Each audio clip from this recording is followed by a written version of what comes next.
Delphias Audiolibros presenta, Halo, Tormenta Silenciosa. Una novela del universo Halo, escrita por Troy Denning y lanzada el 4 de septiembre del 2018. Capítulo 5. 0558 horas, 8 de marzo de 2526, calendario militar. Crucero furtivo. Punto de fuga de la clase Point Blank del UNESC. Espacio profundo, sector Polona. Incluso en una embarcación tan grande como el crucero furtivo. Punto de fuga del UNESC, John 117 era demasiado alto para estar de pie dentro del centro de planificación táctica. Él debía ser un espectáculo asombroso, porque mientras seguía a la doctora Catherine Halsey hacia la mesa de conferencias, todos los ojos se dirigían hacia él y permanecían fijos allí. Llevaba su uniforme de servicio caqui en lugar de su armadura Mjolnir, pero en espacios estrechos como el CPT, la ropa estándar solo parecía enfatizar su tamaño. La doctora Halsey tomó la primera silla vacía, pero John se detuvo a 2 pasos de la mesa y se puso a sí mismo en una versión de atención por encima de la mesa. Había más altos mandos en el compartimiento de lo que normalmente veía en un mes, con el vicealmirante Preston Cole parado al final de la mesa entre Halima Askat y un coronel de los marines que John no reconocía. Sentado en la mesa, a 3 sillas desde el fondo, había un sargento de Estado Mayor con la piel oscura y un bigote recortado. Era bastante viejo, alrededor de los 40, adivinó John, con patas de gallo alrededor de sus ojos y líneas de expresión permanentes en su boca. El coronel llevaba el emblema con el cráneo en llamas de los ODST en el pecho de sus utilitarios de combate, y el emblema de la daga negra del 21º Batallón de Asalto Espacial en su hombro. El sargento no llevaba ningún emblema de unidad, una indicación de que acababa de ser transferido al batallón o que estaba asignado a una unidad de operaciones clandestinas de la ONI. Cole le devolvió el saludo a John. Tome asiento, suboficial. Señaló una silla junto a la que la doctora Halsey había seleccionado. No es necesario que dobles ese grueso cuello tuyo. Gracias, señor. John se deslizó en la silla indicada y se encontró directamente enfrente del sargento de Estado Mayor bigotudo. Sobre el bolsillo del pecho, el sargento llevaba una etiqueta con el nombre de A. Johnson, pero John sabía que no debía asumir que era el nombre real del hombre. Era exactamente el tipo de alias genérico que la ONI podría asignar a un operador que no quería reconocer. Cualquiera que fuera su nombre real, el sargento estudió a John con un aire de valoración descarada, como si no pudiera decidir si John era un verdadero soldado o solo un pretendiente de gran tamaño. John no se ofendió. Con ojos azules claros y delgadas cejas marrones en una cara ovalada, John todavía parecía un adolescente, y sabía que eso lo hacía parecer menos capaz de lo que era. Cole esperó hasta que Askat y el coronel de los marines hubieran tomado sus asientos, y luego asintió hacia una cabina de control en la parte trasera del compartimiento. Ya están todos. La puerta del CPT se cerró deslizándose, luego se instaló un silencio sobre el compartimiento y todos los ojos se volvieron hacia el almirante. Bueno, casi todos los ojos, Johnson continuó estudiando a John. Empecemos con lo obvio, dijo Cole. Estamos celebrando esta reunión a bordo de la Punto de Fuga, en lugar de mi nave insignia, por seguridad operativa. Hay mucha gente inteligente a bordo de la Everest, y si vieran a este grupo reportándose a mi sala de conferencias, las lenguas empezarían a menearse. John miró alrededor de la mesa y se dio cuenta de que Cole tenía razón. La capitana de un escuadrón de merodeadores, el comandante de un batallón de asalto espacial, un veterano sargento de operaciones encubiertas. Incluso antes de que se considerara a sí mismo y a la doctora Halsey, le parecía obvio que se estaba reuniendo una fuerza para abordar otra nave del Covenant. Probablemente una grande. Ahora, presentaciones. Cole señaló a Askat. Capitana Halima Askat, comandante de la Fuerza de Tarea Yahama. Los ojos de Askat se abrieron de par en par ante la declaración, una señal de que esa posibilidad aún se estaba discutiendo cuando John y la doctora Halsey entraron en la sala. Recuperándose rápidamente, metió un mechón de pelo rubio corto detrás de una oreja, y luego volvió sus ojos grises hacia los demás. En este punto. No sé mucho más que ustedes, dijo. Todo lo que puedo añadir es que la Fuerza de Tarea Yahama será una fuerza de merodeadores compuesta por 3 escuadrones de merodeadores de las clases Eclipse y Irise, cada uno de ellos liderado por un merodeador de la clase Sahara. La Punto de Fuga servirá como nuestra nave de apoyo logístico. John frunció el ceño. 3 escuadrones eran exagerados para una misión de captura, incluso si eran merodeadores. Sigilosos o no, ese número de embarcaciones aumentaría las posibilidades de que la parte que sube a bordo sea vista a medida que se coloca en posición. Cole extendió una mano hacia el coronel de los marines. El coronel Marmon Crowder, comandante del 21º Batallón de Asalto Espacial de los Dagas Negras. Gracias, almirante. Un hombre bajo y delgado de unos 50 años, Crowder tenía el pelo negro, la piel aceitunada y los ojos del color del acero azulado. Los Dagas Negras consisten en 800 soldados de choque de descenso orbital de élite, entrenados y equipados para operaciones en 0G. Todavía tenemos que enfrentarnos al Covenant, pero solo el año pasado irrumpimos y nos apoderamos de 18 instalaciones de los insurreccionistas en lugares que van desde una órbita planetaria baja hasta un espacio de transición profundo. Con el consejo de aquellos que han luchado contra los alienígenas antes, estoy seguro de que podremos adaptar nuestras tácticas a la misión, sea lo que sea. Cole hizo un gesto hacia el sargento que estaba frente a John. El sargento Avery Johnson, francotirador de tácticas especiales. Estaba entrenando a la milicia colonial en Harvest cuando llegó el Covenant, así que ha tenido mucha experiencia en peleas con los alienígenas. Johnson asintió hacia los oficiales. Es un honor estar aquí. Cole señaló a la doctora Halsey a continuación. La doctora Catherine Halsey está liderando el esfuerzo de analizar y aplicar ingeniería inversa a la tecnología alienígena. El material confiscado llegará a ella primero, y ustedes deben tratar de cumplir con sus peticiones de captura de artículos específicos. Para que el UNSC gane esta guerra, su trabajo debe tener éxito. Lo que Cole no dijo fue que, como la creadora y directora científica del programa Spartan 2, la doctora Halsey estaba a medio camino entre una oficial comandante y una madre para todos los Spartans. Ella había seleccionado personalmente a John y a muchos de los otros, supervisó su educación general y vigiló cuidadosamente su entrenamiento militar, había supervisado sus aumentos biológicos, y fue ella quien diseñó su armadura potenciada Mjolnir. Aunque no tenía rango militar, la mayoría de los Spartans la veían como su autoridad cardinal y la trataban con una deferencia y respeto que en raras ocasiones superaba incluso lo que mostraban a almirantes y generales. Cuando Halsey decidió no añadir nada a su introducción, Cole siguió adelante y señaló a John. Y, por último, tenemos al suboficial de primera clase John 117. Dirige un escuadrón de operadores de Navy Spec War con armadura potenciada conocidos como Spartans. Su existencia es clasificada como de alto secreto, y deben enfatizar a sus subordinados que cualquier mención de su unidad a personal no autorizado resultará en cargos. Cole había tenido cuidado de omitir cualquier referencia a la ONI o a la sección 3 cuando presentó a John y a la doctora Halsey. Esto hizo que John se preguntara qué es lo que el almirante había olvidado mencionar sobre las otras personas en el compartimiento. Miró a través de la mesa y encontró a Johnson estudiándolo de nuevo, mirándolo abiertamente de una manera que parecía casi un desafío. John se encontró con la mirada del sargento y dejó que sus labios se apretaran con una leve sonrisa. No tenía ni idea de lo que podría ser el juego de Johnson, pero fuera lo que fuera, John no tenía la intención de perderlo. A partir de ahora, continuó Cole, todos ustedes están asignados a la fuerza de tarea Yahama durante la operación Tormenta Silenciosa.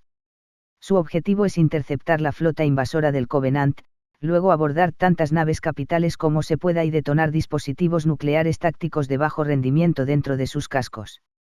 La mandíbula de Askat cayó, y los ojos de Crowder se abultaron. Ambos miraron a Cole como si estuviera loco. Lo siento, señor, dijo Crowder. Sugiere que lancemos nuestras tropas contra el enemigo como misiles. Espero que seas un poco más sutil que eso, dijo Cole. Pero cualquier cosa que necesites hacer. Los ojos de Crowder se movieron hacia Askat, pero su mirada se había distanciado, y John adivinó que estaba pensando en las dificultades tácticas de la misión de Neterop. John se encontró sonriendo ampliamente, como a menudo lo hacía cuando finalmente veía cómo derrotar a la oposición. Creo que es una buena idea, señor. Los alienígenas nunca lo verán venir. Con buena razón, dijo Crowder. Se volvió hacia Cole. Almirante, ya es bastante difícil infiltrar un solo equipo de asalto en una nave enemiga solitaria. Pero usar todo un batallón para abordar docenas de embarcaciones en medio de su flota. No estoy seguro de que se pueda hacer. No dije que tuvieras que usar todo el batallón, dijo Cole. Cualquier forma en que puedas hacer el trabajo estará bien. Crowder se negó a retroceder. Señor, si me permite hablar libremente, lo has estado haciendo. La mirada de Cole se deslizó hacia John, y luego continuó, puede que quieras incluir a John en tus sesiones de planificación. Por lo que he oído, los Spartans son muy buenos haciendo lo que no se puede hacer. La expresión de Crowder se nubló, pero bajó la mirada y asintió. Si esas son mis órdenes. Tus órdenes son destruir la flota del Covenant de todas las formas posibles. Cole se detuvo, y su tono se volvió conciliador. Marmón, si el UNSC no puede hacer que la nariz del Covenant sangre aquí, la guerra ya está perdida. Necesito que encuentres una solución. Halsey se inclinó hacia Cole. Entonces pon a John 117 al mando. Al menos cree en la misión. Cole parecía menos sorprendido por la sugerencia que John, y el almirante agitó rápidamente la cabeza. Ya discutimos esto, doctora Halsey. John no está listo para dirigir una operación de esta envergadura. Halsey se volvió hacia Crowder. ¿Cuántos combates han peleado tú y los Dagas Negras contra el Covenant? Ese no es el punto, doctora, dijo Cole. La experiencia de John es en tácticas de unidades pequeñas. Comandar un batallón es un 70% de logística. Estoy seguro de que el coronel Crowder estará encantado de ayudar, doctora Halsey, los Dagas Negras no me conocen, dijo John. Tendrán más fe en su coronel. Halsey le disparó un ceño fruncido, pero él fingió no darse cuenta. Puede que sea una científica brillante, pero no era una soldado. Ella despreciaba la cadena de mando, no entendía cómo la lealtad mantenía unida a una buena unidad, y no podía ver que Crowder solo intentaba asegurarse de que no enviaría a sus soldados a morir en una misión que no tenía ninguna posibilidad de éxito. En la posición del coronel, John habría hecho lo mismo. Se volvió hacia Crowder. Estoy ansioso por servir a sus órdenes, coronel. Siéntase libre de llamarme si tiene preguntas sobre las capacidades de los Spartans o nuestras experiencias luchando contra los alienígenas. El ceño fruncido de Crowder no desapareció del todo. He sido completamente informado sobre ambas cosas, suboficial. Estoy seguro de que tú y tus Spartans serán un activo vital para la operación. No era precisamente una promesa a consultar, pero al menos Crowder parecía tener cierta conciencia de las capacidades de los Spartans. Al darse cuenta de que solo distanciaría al coronel presionando para que planeara su participación ahora, John se sentó en su silla, y se dio cuenta de que Johnson lo estaba observando de nuevo. Esta vez, el sargento asintió y miró hacia otro lado. Cole permitió que un silencio se asentara sobre el compartimiento, luego apoyó sus manos en la mesa e inclinó sus manos hacia adelante. Esta es una misión desesperada, dijo. No hay forma de rechazarla. Pero el UNSC necesita tiempo para desarrollar contramedidas efectivas contra la tecnología del Covenant, y es tu trabajo comprar ese tiempo. Tienes que hacer que los comandantes alienígenas nos teman. Tienes que convencerlos de que los humanos están locos, que cada vez que una flota del Covenant supere su capacidad de apoyo o no logre consolidar sus avances, encontraremos la forma de hacerla pagar. Lo entiendo, señor. Guerra no convencional, dijo Crowder. Piensa en lo poco convencional como tu punto de partida, dijo Cole. Se enderezó de nuevo. Pero creo que nos entendemos. ¿Alguna pregunta sobre su objetivo? John agitó la cabeza, como todos los demás sentados a la mesa. Bien, dijo Cole. Solo para que lo sepan, actualmente, la principal flota invasora del Covenant es la de Talan. ¿Por qué? Preguntó Johnson. Si es ese Talan del sistema Yggdrasil, estuve allí una vez en un reconocimiento. Son 10 millones de nómadas que viven en 100.000 campamentos. El lugar es tan pobre que comparten ropa interior. Ese es el planeta, sargento. Y no tengo una respuesta para ti. Nuestros analistas aún están tratando de averiguar por qué el Covenant quema algunos planetas y parece ignorar otros. Cole se detuvo y añadió, lo que sí sabemos es que Baikou está a solo un corto deslizamiento de distancia. Y ahí es donde crees que deberíamos atacarlos, supuso Askat. Un mundo agrícola con inclinaciones insurreccionistas, Baikou era orbitado por 3 lunas ricas en recursos y un puñado de astilleros. Si los alienígenas evitan Baikou, nos están dejando una base potencial de operaciones, en medio de su ruta de invasión. Mis pensamientos exactamente, dijo Cole. El Covenant es impredecible, pero no estúpido. No pueden saltarse Baeikou. Askat sacó una tableta de datos del bolsillo de su muslo y tocó unas cuantas teclas, luego levantó la vista. Estaremos allí esperando. Cole sonrió. Supuse que lo harías. El grupo de batalla X-Ray llamará su atención lanzando una campaña de acoso de alta intensidad. Será de verdad, y cuando podamos hacer daño, lo haremos. Pero nuestro principal objetivo será mantenerlos pensando en nosotros hasta que Yaama pueda acercarse para una puñalada en el estómago. Y después. Desaparecer, dijo Cole. Y hacerlo de nuevo. ¿Por nuestra propia iniciativa?, preguntó Crowder. Parecía un poco sorprendido por las instrucciones del almirante. Sin coordinación. Correcto, dijo Cole. Si tienen éxito en Baeikou, nuestros papeles se invertirán, los alienígenas estarán cazando a Yaama, y X-Ray estará royendo sus talones. No quiero que salga ninguna inteligencia indirecta ahí fuera que pueda revelarlos, así que váyanse a oscuras. No hay servicios de mensajería, solo comunicaciones punto a punto, ni contacto amistoso. Ordenen sus provisiones cuando puedan. Si necesitan hacer una parada en el depósito, preséntense sin avisar, tomen lo que necesiten y despeguen rápido. Entendido, dijo Askat. ¿Cuándo paramos? Cuando tengan que hacerlo. Cole dirigió su mirada alrededor de la mesa, haciendo una pausa para establecer contacto visual con cada persona presente, y luego dijo, todos ustedes han estado en misiones de infiltración antes, así que ya conocen el procedimiento. La capitana Askat controla las operaciones espaciales. Ella está a cargo hasta el salto. Una vez que una fuerza de asalto salga de las naves, el coronel Crowder controla todo menos a los merodeadores. Crowder y Askat asintieron al entenderlo. Cole se volvió hacia John. John 117 recibirá órdenes del coronel Crowder, pero los Spartans le informarán a él. Muy bien, señor, dijo John. El sargento Johnson servirá como recurso de entrenamiento para los dagas negras, dijo Cole. Pero sus superiores lo quieren unido a los Spartans. Sus calificaciones y experiencia se adaptan mejor a su estilo de operación. Johnson inclinó la cabeza hacia John. Estoy deseando trabajar contigo, suboficial. Lo mismo digo, sargento de Estado Mayor. No se le escapó a John que Cole había tenido cuidado de no identificar a los superiores de Johnson, una señal segura de los antecedentes del sargento con la ONI. Estoy ansioso por comparar apuntes. Johnson mostró una sonrisa. Será interesante. La doctora Halsey no tiene autoridad directa sobre la misión, pero como dije antes, traten de hacerla feliz.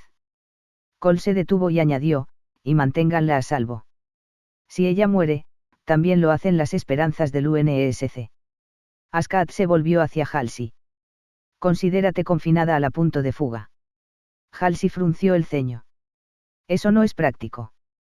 Puede que necesite, sea lo que sea, te lo traeremos, dijo Askat.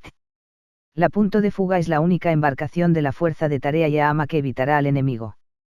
Ponle una tobillera de control si es necesario. Mientras Cole hablaba, mantuvo los ojos en Halsey. Habló en serio, doctora. Si piensas en desobedecer, la capitana Askat te enviará de vuelta a Rich. ¿Queda claro? Halsey asintió de mala gana. La tobillera no será necesaria, dijo. Conozco mi valor para el UNESC mejor que tú. Cole la estudió por un momento. Eso espero. Movió la mirada hacia el resto de la mesa. ¿Alguna pregunta sobre la cadena de mando? Cuando no hubo ninguna, Cole enderezó su postura. Entonces, buena caza. John y su escuadrón de Spartans pasaron la primera parte del deslizamiento de 10 días en la bodega de preparación de la misión de la punto de fuga, entrenando contra el 21º Batallón de Asalto Espacial ODST. Ambos bandos estaban armados con BBTS, balas de bloqueo táctico que indicaban a la armadura de un objetivo que se bloqueara en su posición al ser golpeada. Los ejercicios iniciales eran simples escenarios de combate de gravedad cero con números iguales en ambos bandos, y al principio John sospechaba que Crowder solo quería probar que sus ODSTs eran tan buenos como los Spartans. Pero al terminar sesión tras sesión con los dagas negras flotando en sus armaduras bloqueadas, el coronel comenzó a probar a los Spartans bajo circunstancias más difíciles. Una vez, Crowder llenó la bodega con obstáculos flotantes, y luego ordenó a un equipo de 4 Spartans que recuperara un balón inexistente mientras se enfrentaba a un pelotón entero de dagas negras. En otra ocasión, hizo que los 12 Spartans defendieran una escotilla contra un asalto que no terminó hasta que la bodega estaba tan llena de ODSTs bloqueados por las balas de bloqueo que nadie podía maniobrar. Para la tercera de estas pruebas, un escenario de rescate de rehenes en el que el rehén resultó ser un impostor hostil, John se dio cuenta de que Crowder estaba haciendo todo lo que podía para comprender las capacidades de los Spartans. Mientras tanto, los dagas negras se ganaban el respeto de John. Los Spartans comenzaron a sufrir bloqueos inesperados con una desventaja de solo 5-1, que era aproximadamente la mitad de la proporción normal de las compañías ODST a las que se habían enfrentado mientras se entrenaban en Reach. Cuando la desventaja llegó a 12-1, los Spartans ya no podían estar seguros de prevalecer, y eso no debería haber ocurrido hasta que las probabilidades fueran el doble de malas. Entonces Avery Johnson comenzó a dirigir las unidades opuestas, y de repente el tiempo de reacción rápida de los Spartans y el entrenamiento arraigado se convirtieron en un problema. Un equipo de dagas negras intentaba deslizarse más allá de una posición, y cuando un Spartan se movía para bloquearlos, una fuerza aún mayor aparecía en su flanco. O un asalto fallaba, y cuando los Spartans trataban de perseguir a la unidad en retirada, se encontraban bajo fuego por todos lados. Una vez, un francotirador comenzó a disparar sin descanso desde la misma posición. Linda lo eliminó con un contragolpe, e inmediatamente fue bloqueada por una tormenta de fuego que se acercaba. John vio lo que Johnson estaba haciendo, por supuesto, gastar soldados como monedas para hacer que los Spartans se expusieran. Era una táctica que los comandantes de operaciones especiales nunca emplearían en el combate en vivo, aunque solo fuera porque los soldados de élite eran muy costosos de entrenar. Pero ciertamente era una que los alienígenas usarían. John los había visto hacerlo varias veces, la última vez durante el intento de captura en Neterop. La diferencia era que Avery Johnson entendía las tácticas de las fuerzas especiales del UNSC tan bien como John, y estaba usando ese conocimiento para engañar a los Spartans para que cometieran un error tras otro. John tenía que respetar el ingenio del hombre. Pero aún así se sentía como si el sargento Johnson estuviera haciendo trampa. A la cuarta mañana, John estaba cada vez más frustrado por su incapacidad para contrarrestar los trucos de Johnson. La táctica más efectiva parecía ser esperar y esconderse hasta que el sargento ordenara un avance masivo, pero incluso eso solo funcionaba hasta que los Spartans se quedaran sin municiones. Además, los Spartans no eran tropas de guarnición. Se suponía que eran ellos los que atacaban, y eso era exactamente lo que John iba a hacer. Hoy, en lugar de confiar en las tácticas estándar que el sargento Johnson anticiparía de todos modos, tenía la intención de lanzar una arremetida inmediata e interrumpir el plan de los dagas negras antes de que pudiera ser ejecutado. Desafortunadamente, el coronel Crowder tenía otras ideas. Después del desayuno, ordenó a todo el personal de asalto que se reportara al hangar de descenso y se formara por compañía. El hangar estaba inactivo y cubierto de oscuridad, y en sus cascos negros y armadura de asalto espacial, los ODST del otro lado de la formación desaparecieron en la oscuridad, un efecto que hizo que el batallón de 800 miembros pareciera un sinfín de fantasmas. Los Spartans fueron asignados temporalmente al 21º en lugar de ser parte de él, por lo que permanecieron adyacentes a la compañía Alfa en un ángulo recto. Su Mjolnir permanecía teñida con la capa refractiva aplicada antes del intento de captura en Neterop, por lo que también se asemejaban a fantasmas, 12 versiones más grandes y voluminosas de los dagas negras. Con ellos estaba Avery Johnson, que todavía se veía muy humano en su habitual gorra de campo y en sus utilitarios de combate verdes. Crowder y su asesora salieron de la penumbra, ambos en utilitarios de combate negros. La ayudante hizo que la formación se pusiera en atención, y Crowder comenzó. Los comandantes de sus compañías les han informado sobre nuestra misión, así que saben que nuestra misión es abordar naves capitales alienígenas y destruirlas usando dispositivos nucleares tácticos. Voy a ser honesto. Cuando nos dieron esta misión, no creí que se pudiera hacer. Pero en los últimos 4 días, los dagas negras me han convencido de que estaba equivocado. En los ejercicios contra los Spartans, han demostrado su habilidad para adaptarse a un feroz y hábil adversario, y estoy seguro de que demostrarán ser igual de ingeniosos cuando empecemos a matar alienígenas. En su trabajo con el sargento Johnson, han aprendido un nuevo estilo táctico que espero que nunca tengamos que implementar. Un escalofrío bajó por la columna vertebral de John. Había asumido que las tácticas de sangre fría de Johnson eran solo para propósitos de ejercicio, pero Crowder sonaba como si estuviera preparado para emplear maniobras similares en el combate real, y John no quería ser parte de eso. Ya había sido bastante difícil dejar atrás a Sam cuando no había otra opción. Si empezaba a enviar a sus compañeros Spartans a la muerte a propósito, perdería toda la confianza en su propio juicio. Crowder se agarró las manos por detrás de la espalda. Hoy empezamos los ejercicios de integración. Un Spartan será asignado a 12 de los pelotones del 21º. Él mostró una sonrisa irónica, y luego continuó, ellos serán los que llevarán las armas nucleares. Un coro de risitas moduladas por los altavoces crujió a través del batallón, pero todo lo que John escuchó en el canal de comunicación Spartan fueron jadeos de incredulidad. Crowder no solo estaba separando las unidades de los Spartans, sino que las estaba asignando a un papel de transporte, utilizándolos para apoyar el ataque cuando deberían estar dirigiéndolo. Esto nos permitirá alcanzar 12 objetivos distintos, continuó Crowder. Suponiendo que podamos alcanzar un índice de éxito del 50%, la flota invasora será golpeada duramente. ¿Alguna pregunta?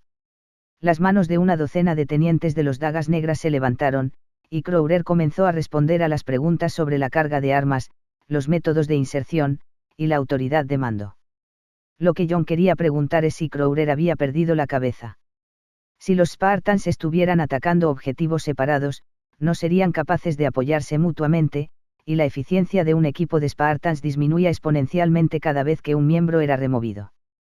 La doctora Halsey estimó que un Spartan operando solo era solo un 16% tan efectivo como un equipo de 4 miembros, y 16 veces más propenso a ser asesinado. Si Crowder se hubiera molestado en consultar a John antes de desarrollar su estrategia, lo habría sabido. Las preguntas continuaron llegando, y John continuó humeando. No tenía intención de desafiar a Crowder frente al batallón, pero el coronel había ignorado por completo la sugerencia del almirante Cole de incluir a John en sus sesiones de planificación. Tal vez Crowder se había sentido menospreciado cuando la doctora Halsey presionó para que se le diera a John el mando de la operación, o tal vez simplemente estaba enfatizando que él era el que estaba a cargo. De cualquier manera, John ya no se sentía bien al hablar en contra de la sugerencia de la doctora Halsey. Claramente ella había leído algo en el carácter del coronel que él no había leído. Mientras John consideraba cómo debía responder, Avery Johnson comenzó a susurrar desde el rabillo de su boca. No puedes estar contento con este plan, suboficial. Negativo. El susurro de John era un poco más fuerte que el de Johnson, ya que se transmitía a través del altavoz externo de su casco. Pero el coronel no me pidió mi opinión. No quería darte la oportunidad de objetar. Johnson sonaba enojado. Así que tienes que hacerlo ahora. Delante de todos. John agitó su casco. Lo haré en privado. Nunca sucederá, hijo, no hasta que haya conseguido que Ascad firme este plan. Johnson seguía susurrando. Se llama impulso de planificación, y ha perdido más batallas que el mal suministro y el mal terreno juntos. Cuando nos despidan, entonces. La voz de Crowder resonó por toda la cubierta. Repite eso, Spartan. La mirada de John se volvió hacia el centro, y encontró a Crowder y a su ayudante mirándolo. Señor. Repite la pregunta. La voz de Crowder llevaba una nota de advertencia. Era una violación del protocolo conversar mientras estaba en atención, así que solo había una razón válida para que John hablara. ¿Estabas tratando de preguntar algo? No. Por supuesto, señor. John se encontró a sí mismo preguntándose si Johnson había estado tratando de hacer que llamara la atención de Crowder. Respetuosamente, los Spartans están entrenados para trabajar en equipo, así que me preocupa separarnos. Si todos atacamos diferentes naves, no veo cómo podremos apoyarnos unos a otros. Crowder bajó la frente. Obviamente, no lo harán, dijo. Los Dagas Negras pueden no tener la velocidad y la armadura de un Spartan, pero están bien entrenados. Después de unos días de entrenamientos, verás que un pelotón de soldados de asalto espacial te da todo el apoyo que necesitas. Muy suave, John, dijo Kelly 087 dentro del casco de John. El canal de comunicación del equipo era un canal encriptado solo para los Spartans, así que no había riesgo de ser oídos. Ahora los Dagas Negras creen que no nos agradan. John ignoró su sarcasmo y trató de recuperarse con gracia. Los dagas negras son impresionantes, señor. Ciertamente no quise insinuar que no lo son. Aún así, no son Spartans, dijo Johnson. Le sonrió a los dagas negras. Sin ofender, gente, pero ustedes saben que es verdad. John no estaba seguro de si estaba más sorprendido por el alegre murmullo del batallón, por la aprobación de Crowder, o porque un sargento de Estado Mayor se sintiera libre para desafiar el plan de un superior frente a las tropas. La estructura de mando de las unidades de las fuerzas especiales era típicamente informal, pero, aún así, Avery Johnson era un loco insubordinado, o mucho más importante de lo que parecía. Y Crowder no estaba haciendo fácil saber cuál. Sus ojos destellaban de ira, pero cuando hablaba, su tono era conciliador. No creo que nadie discuta el punto, sargento Johnson. ¿Te preocupa algo de mi plan? Tal vez solo un poco, dijo Johnson. Maximizar la lista de objetivos, entiendo. Pero cualquier era puede llevar una bomba nuclear. ¿Por qué asignar ese trabajo a la artillería pesada? Los Spartans deberían estar al frente, liderando el asalto. Crowder asintió pensativo. Eso tiene sentido, hasta cierto punto, dijo. Pero en operaciones sin precedentes como estas, los dagas negras han tenido más éxito y han sufrido menos bajas, cuando lideramos con experiencia. Ya lo veo, pero los Spartans. Son solo niños, dijo Crowder. Tengo soldados que han sido dagas negras por más tiempo del que los Spartans han estado sin pañales. Un resoplido electrónico sonó desde la primera fila de Spartans, y John se giró para ver a una Spartan relativamente pequeña de pie en un ligero ángulo con el resto de la línea. Sus hombros estaban rectos hacia Crowder, y su casco estaba ladeado en un ángulo desdeñoso. Era, por supuesto, Daisy 023. Siempre era Daisy. John seleccionó su botón del canal del equipo. Daisy, detente.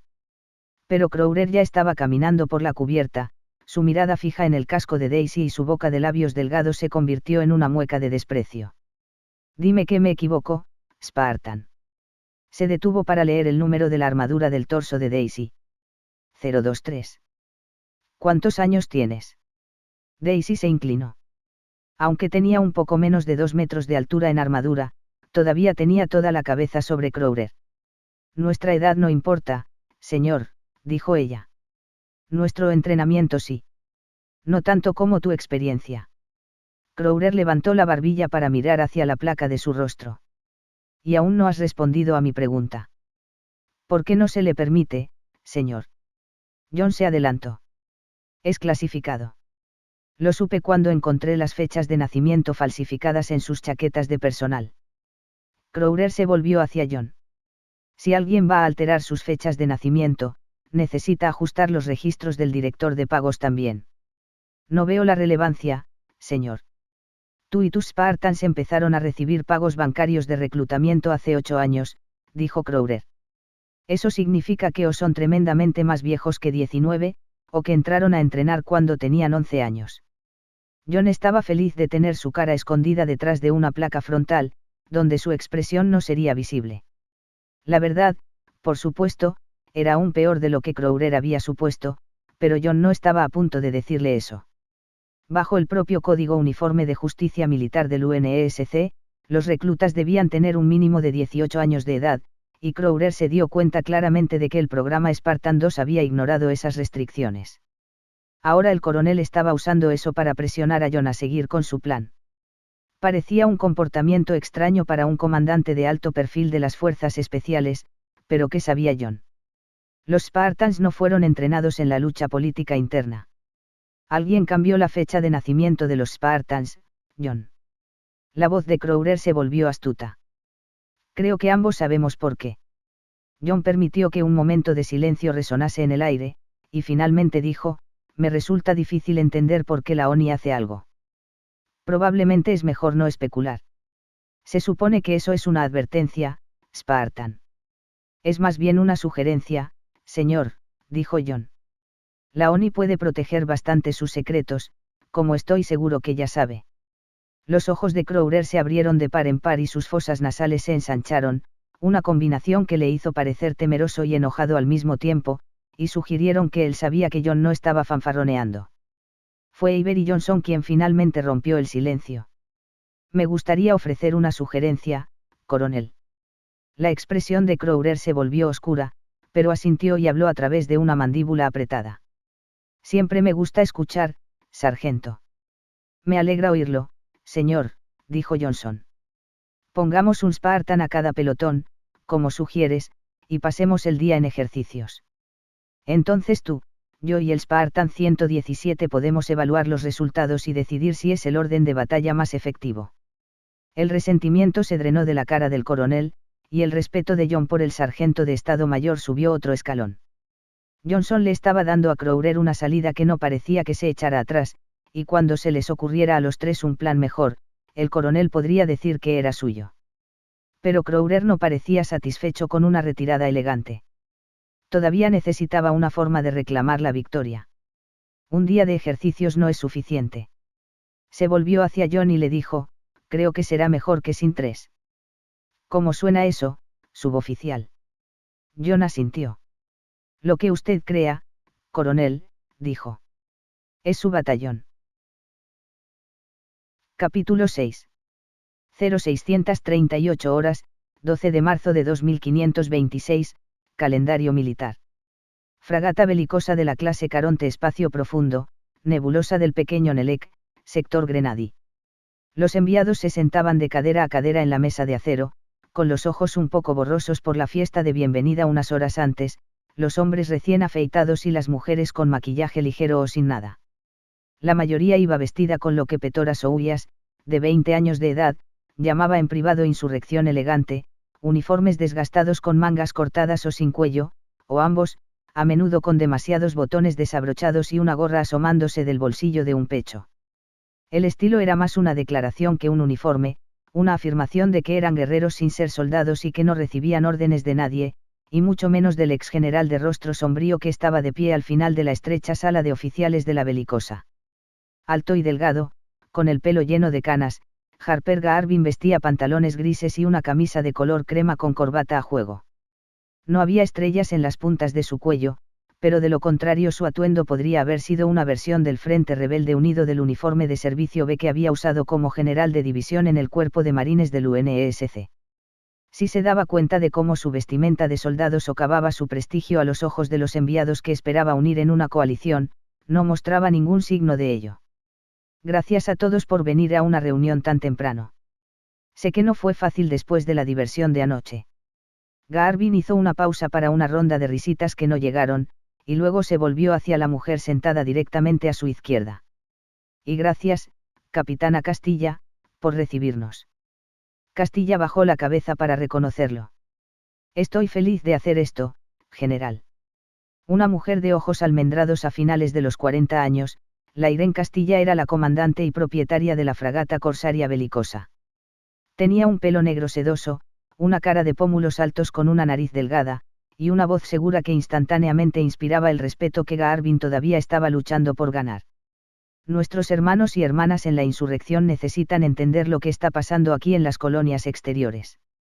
Un murmullo general de acuerdo se levantó. Todo el mundo en el compartimiento había oído hablar de los inquietantes sucesos, movimientos masivos de flotas, planetas que se quedaban en silencio sin explicación, ataques no provocados por naves de apariencia extraña, cápsulas de carga automatizadas llenas de refugiados medio muertos.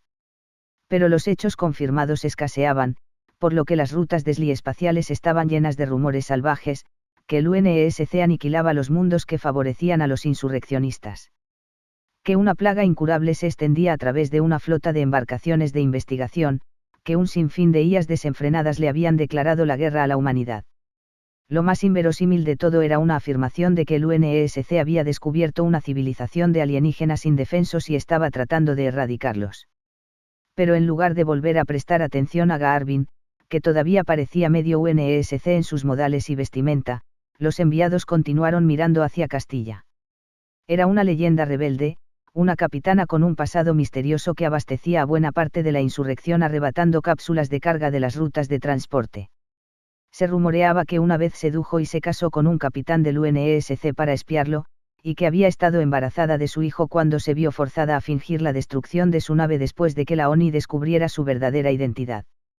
Petora no sabía que parte de la historia era cierta, poca gente lo sabía, pero la belicosa siempre operaba bajo un nombre falso para ocultar su identidad, y había una dureza en los rasgos patricios de Castilla que sugería que era capaz de cualquier cosa.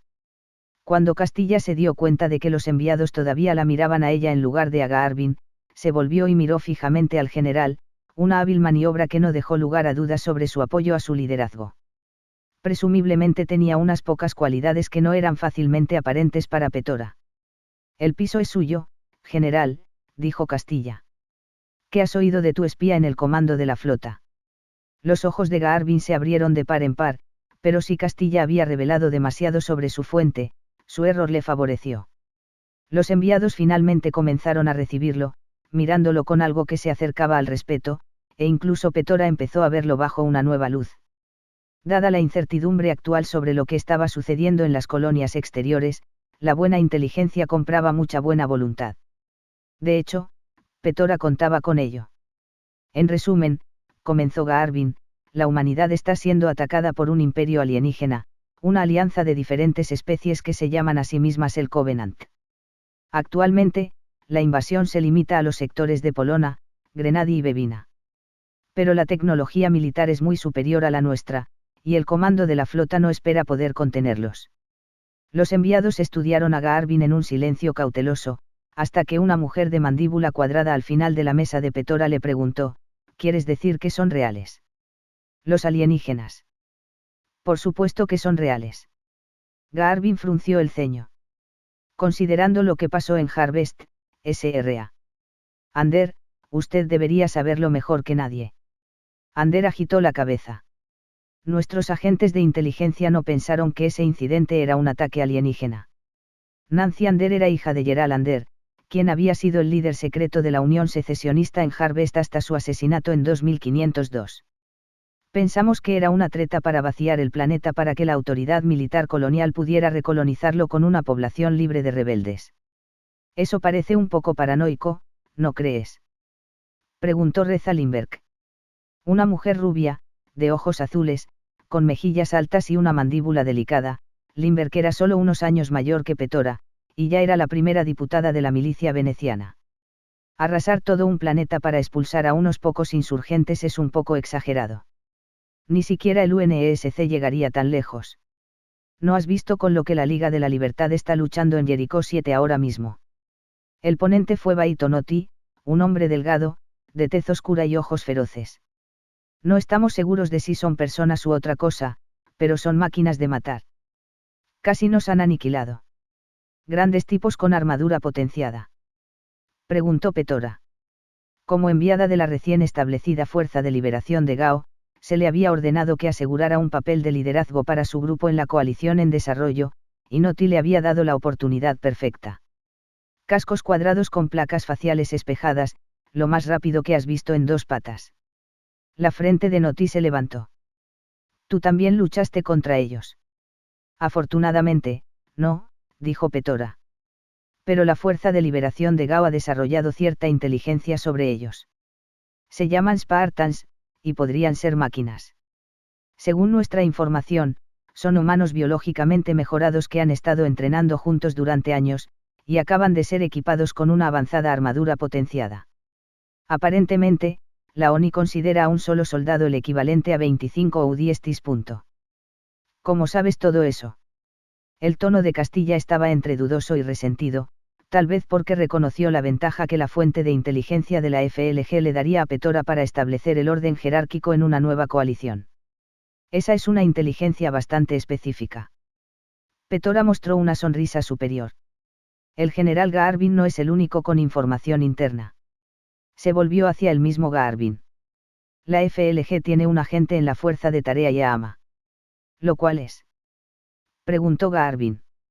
Un ala de asalto de solo merodeadores operando independientemente del grupo de batalla X-Ray.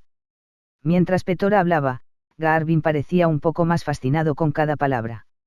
Su misión es paralizar la flota de invasión alienígena usando equipos de asalto espacial para abordar embarcaciones clave y detonar bombas nucleares dentro de los cascos. Es un plan muy desesperado. Castilla pensó por un momento, y luego se volvió hacia Gaarvin y añadió, y justo el tipo de cosas que Preston soñaría con la espalda contra la pared. Garvin asintió. Tú debes saberlo mejor que yo. Petora se quedó atónita ante el intercambio. Podría ser Preston Cole el oficial del UNESC que Castilla había seducido y con el que se había casado. La familiaridad en su voz cuando ella dijo su nombre ciertamente apoyaba la posibilidad. Castilla se dio cuenta de que Petora la miraba fijamente y le devolvió la sonrisa.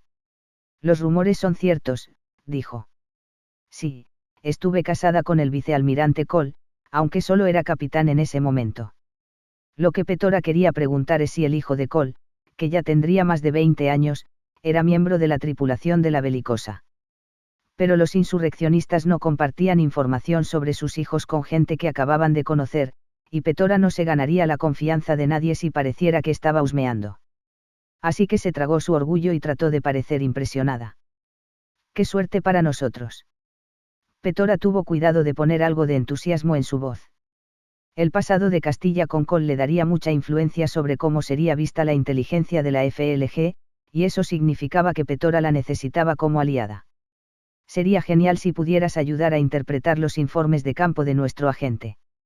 Estaré encantada de dar mi opinión, contestó Castilla, casi calurosamente.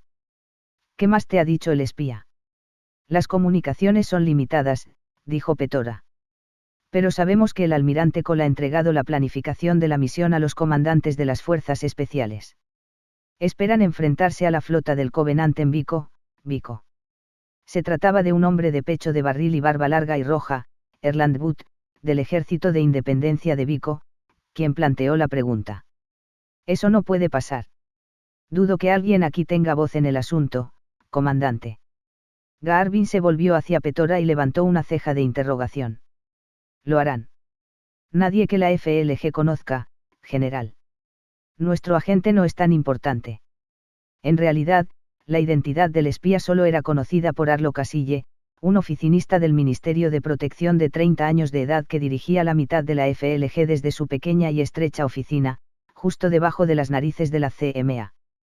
Pero no quería debilitar su posición admitiendo que había algunos secretos que Arlo no le confiaba. Ella lanzó una mirada comprensiva en dirección a Butt, y luego agregó, tal vez Vico no sufrirá mucho. Si el plan del UNESC funciona, la batalla debería estar en órbita. Eso es un gran sí, gruñó Butt. No tan grande como crees. Los Spartans ya han abordado y destruido 2 embarcaciones. Petora no mencionó que, en Neterop, los Spartans habían tenido éxito a pesar de un intento deliberado de matarlos. Hasta que supiera que Garvin y los otros enviados apoyaban la táctica de la FLG de usar a los alienígenas para eliminar a los Spartans, algunas cosas era mejor no decirlas. Y en esta operación, utilizarán 3 equipos apoyados por el 21º Batallón de Asalto Espacial ODST. Los Dagas Negras. Garvin parecía más impresionado por los ODST que por los Spartans. Son un equipo peligroso. Capturaron nuestro depósito de reabastecimiento en Bomojin antes de que nadie se diera cuenta de que venían. Por eso nuestro agente cree que el ataque puede funcionar. Petora se volvió hacia Butt. Si eso puede salvar a Vico o destruirlo es una conjetura. Y no es una pregunta que debamos hacer, dijo Reza Lindbergh. La cara de Butt se puso tan roja como su barba. ¿Por qué diablos no? Porque no tenemos control sobre la situación, respondió Lindbergh. Venecia estaba a solo 9 años luz de Gao, así que Petora había trabajado con Lindbergh en algunas misiones conjuntas. La mujer era una astuta enemiga y una aliada peligrosa, alguien que tenía un corazón tan frío que traicionaría incluso a su camarada más cercano para completar una misión. Lo que tenemos que discutir es cómo la insurrección puede beneficiarse de la situación. Beneficiarse. Nancy Ander estaba horrorizada. De una invasión alienígena. Exactamente, dijo Lindbergh. Si coordinamos nuestra reacción, hay muchas maneras de sacar provecho de esto. Estoy totalmente a favor de esto, dijo Nemesio Bright. El viceconsejero de la ocupación del pueblo de Rich, era un hombre alto de constitución demacrada y, como alguien que vivía en un planeta con una base importante del UNESC, un odio infinito a la autoridad colonial. Tenemos que prepararnos ahora, para que estemos listos para terminar con el gobierno unificado de la Tierra después de que el Covenant lo haya paralizado. ¿Qué te hace pensar que estaremos por aquí también? Preguntó Castilla. Por lo que sabemos, los alienígenas no tienen favoritos aquí. Hasta ahora no, estuvo de acuerdo Garvin. Según mis fuentes, vitrificaron la base de la emancipación de Galodiu en Redstone. Toda la facción fue aniquilada. ¿Qué quieres decir con que la vitrificaron?, preguntó Ander. Bombardeo de plasma orbital, dijo Petora. Tan caliente que fusiona el sílice de la superficie de un planeta. El suelo se convierte literalmente en vidrio. El color desapareció de la cara de Ander. Oh, Dios mío. ¿Es eso lo que le pasó a Harvest? Si Ander no hubiera escuchado en qué se había convertido su mundo después de la evacuación, Petora no quería ser quien se lo dijera. En vez de eso, miró a Garvin. ¿Qué has oído de tu espía en el comando de la flota? Lo vitrificaron, sí. Garvin se volvió hacia Ander. Lo siento mucho, Nancy. Ander se desplomó en su silla, sus labios temblando. Bien, entonces tenemos que colaborar con el UNESC, dijo Butt. Su cara estaba tan pálida como la de Ander. Es una mierda, pero ¿qué otra opción tenemos? Dejar que el Covenant vitrifique todo. Podríamos educarlos, dijo Petora. Los alienígenas probablemente no entienden cuántos humanos odian al UNESC. Si podemos iluminarlos, nos verán como aliados y no como enemigos. ¿A tiempo para salvar Vico?, preguntó Butt. ¿Preferirías confiar en el UNESC?, preguntó Petora. Tu ejército de independencia ha intentado derrocar a su canciller 6 veces. 7, contestó Butt. Y la última vez, retuvimos a Mandelam 2 meses. Así que se están haciendo más fuertes, dijo Petora. Y ahora el UNESC está ocupado luchando contra alienígenas, y no contra nosotros. Me gusta cómo piensas, dijo Butt, su sonrisa ampliándose. Es realmente la oportunidad perfecta, ¿no? Y una que hay que aprovechar, añadió Garvin. Lo discutiré con la cámara. Una nota de resentimiento se deslizó en el tono de Butt. Pero ten en cuenta, nadie le dice al Ejército de Independencia de Vico lo que tiene que hacer. No lo está haciendo, dijo Petora. El EIB literalmente no tiene elección, comandante. Vico siempre ha sido una espina clavada en el costado del UNESC. ¿Y qué? Así que incluso si el UNESC pudiera salvarlo, ¿por qué lo haría? Petora agitó la cabeza. Vico se lleva más recursos de los que vale para ellos. Estoy de acuerdo, añadió Garvin. Si los alienígenas atacan, Vico está por su cuenta. La canciller resistirá con las fuerzas planetarias a su disposición, pero no será suficiente. Solo tienen una esperanza, dijo Petora. Tomen el control del gobierno planetario antes de que llegue el Covenant, y traten de hacerles ver que no son sus enemigos. Butt bajó los ojos y asintió. Muy bien, pero vamos a necesitar ayuda. Estoy seguro de que podemos organizar el apoyo, dijo Garvin. Sus ojos brillaban de emoción. Sin duda, este era exactamente el resultado que había esperado cuando convocó la reunión, el nacimiento de una coalición insurreccionista. ¿Qué vas a necesitar? Tropas y transporte, dijo Butt. Podemos reunirnos en Seoba, y luego tomar las instalaciones orbitales antes de que los guardias de la canciller, es decir, la milicia planetaria, sepan que los golpeó. ¿Dónde está Seoba?, preguntó Garvin. Tercera luna, dijo Butt. Hay una vieja cantera de hielo que podemos usar como zona de reunión. La Cámara lo ha estado considerando como un área de preparación para nuestro próximo intento. Bien. Garvin miró alrededor de la mesa y preguntó, ¿quién está dentro? Petora fue la primera en levantar la mano, entonces Lindbergh habló. No nos estamos apresurando en esto. Era más una queja que una pregunta. Tal vez deberíamos considerar otra opción. ¿Cómo qué?, preguntó Petora. Dejar que Vico sea vitrificado. ¿Cómo hacer lo que el comandante sugirió primero?, dijo Lindbergh. Ofrecer nuestra ayuda al UNESC en lugar de seguir acosándolos. Castilla agitó la cabeza. Nuestro apoyo no convencería al UNESC de defender Vico, dijo. La insurrección tiene, en el mejor de los casos, varias docenas de fragatas anticuadas y unos cientos de corbetas. Ponerlos a disposición del UNESC no afectaría en absoluto su pensamiento estratégico. Pero les daría un problema menos del que preocuparse, dijo Lindbergh. Si los alienígenas son tan poderosos como estamos escuchando, eso podría ser suficiente para negociar la independencia de todos nuestros mundos. Tú me rascas la espalda, yo rascaré la tuya. Y conseguir que nos vitrifiquen a todos, chica. Petora estaba siendo deliberadamente despectiva. La sugerencia sería tentadora para sus compañeros enviados, una forma rápida de lograr lo que los insurreccionistas habían estado persiguiendo durante décadas, y no quería que socavara la idea que estaba a punto de ofrecer. ¿Por qué nos defendería el UNESC si somos independientes? Van a tener suficientes problemas para defender sus propios mundos. La señora Souyas tiene razón, dijo Garvin. Le hizo a Petora una señal de aprobación. Le haríamos un favor al UNESC dándole a sus flotas mucho menos para defender. Entonces hacemos de la defensa de nuestros mundos una condición, dijo Lindbergh.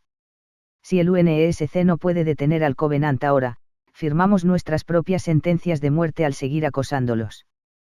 Petora chasqueó la lengua. No seas tan dramática, amiga mío.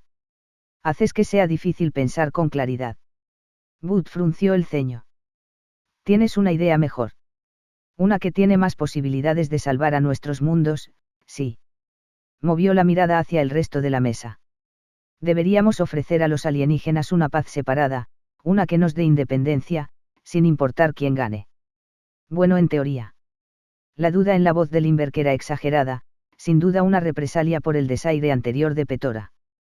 Pero, ¿por qué debería aceptar el Covenant? Podemos comunicarnos con ellos. Probablemente, dijo Garvin. Mi fuente en el comando de la flota dice que enviaron un mensaje a Harvest, en inglés, su destrucción es la voluntad de los dioses, y nosotros somos su instrumento.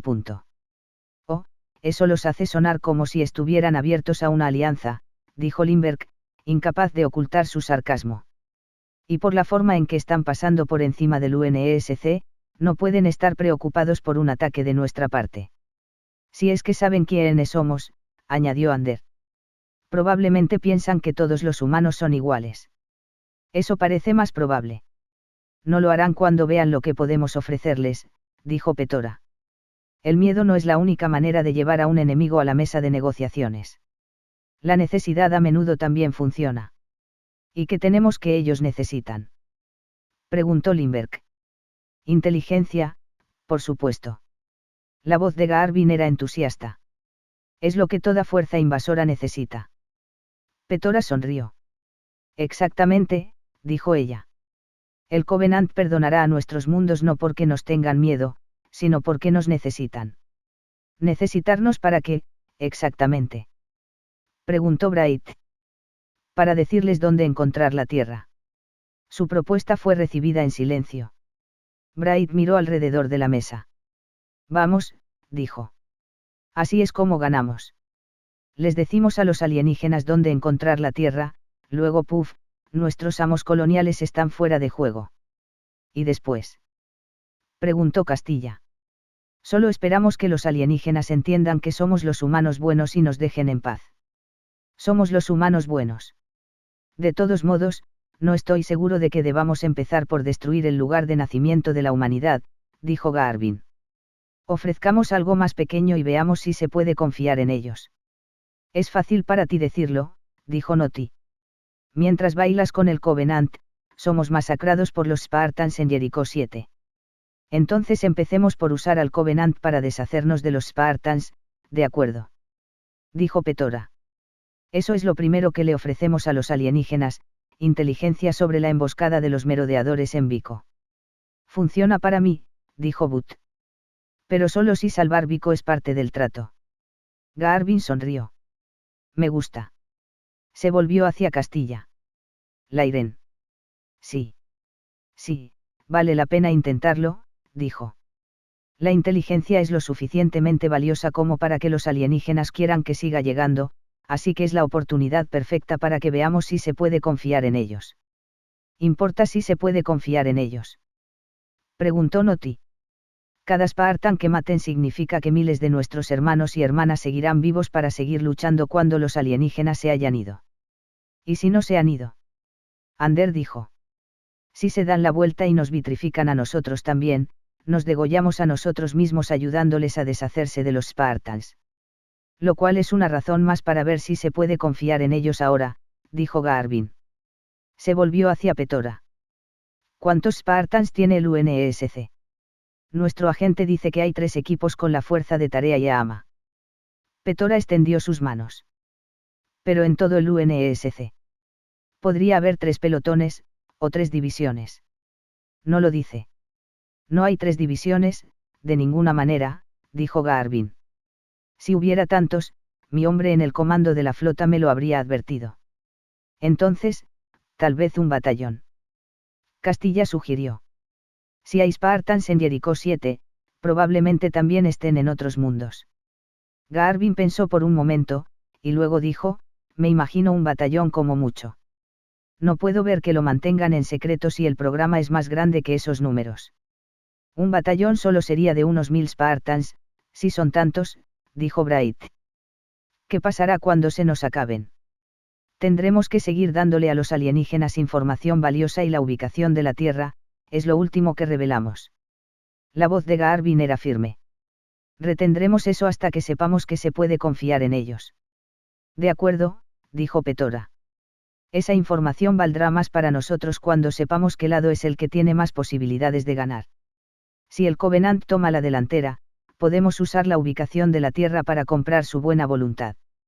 Si el UNESC está ganando, tendremos la posibilidad de llegar a un acuerdo para nuestra independencia. De cualquier manera, ganamos.